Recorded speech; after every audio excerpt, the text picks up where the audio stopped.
Imagine waking up, not to your favorite cartoon, but to the hushed whispers of a cold stone castle. Your future already written by someone else.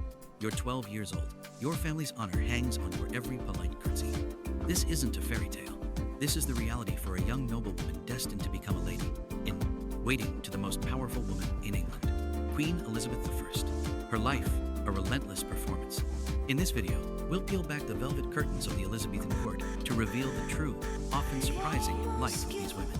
You'll discover secrets even history books often overlook. From dawn's first light until the Queen's final slumber, their days were a grueling dance of duty, discretion, and danger. Forget fairy tale princesses. These women were the true architects of courtly power. The year is 1565. Our focus, a composite character inspired by the extraordinary Blanche Parry, who served Elizabeth since infancy, rocking her cradle. Her life spanned 82 years, all dedicated to the Queen. She was not just a companion, she was the Queen's shadow, her confidant, and often her silent shield against a world teeming with intrigue. Her influence was vast, yet rarely spoken aloud. Castle, a gilded cage, promised prestige but demanded absolute, unyielding loyalty. Every moment was measured, every word weighed, every gesture observed by watchful eyes.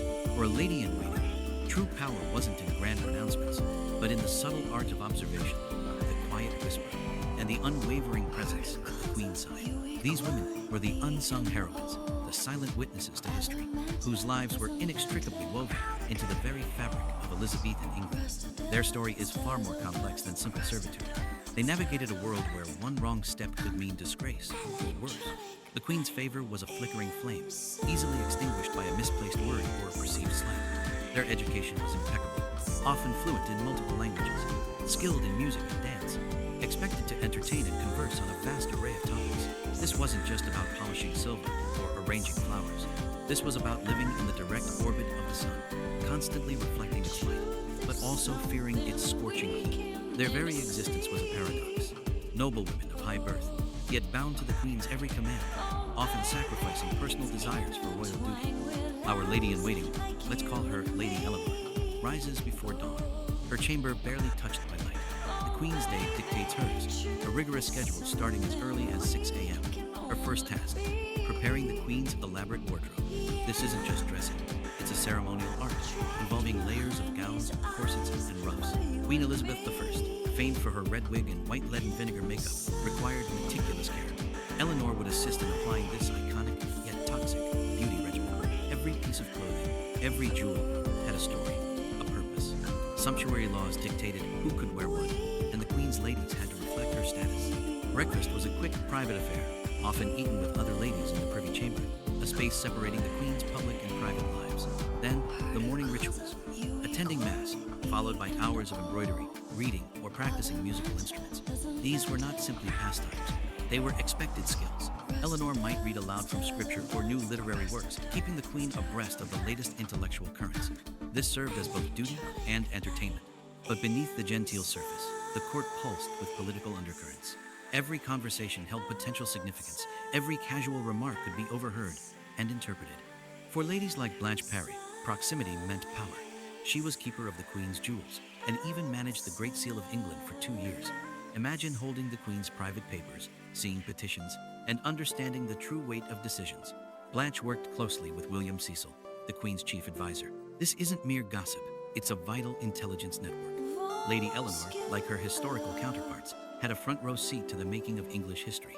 The Queen's unmarried status, a constant source of political negotiation, meant her ladies often became pawns in the game of royal alliances. Marriage for a lady-in-waiting required the Queen's explicit consent, a powerful tool for control over their lives and their family's ambitions. Their loyalty was paramount. They were the Queen's eyes and ears, privy to state secrets and personal vulnerabilities, a heavy burden to carry in a treacherous court. The afternoon often brought public duties, attending state receptions, diplomatic meetings, or masques. Lady Eleanor had to be graceful, eloquent, and ever vigilant.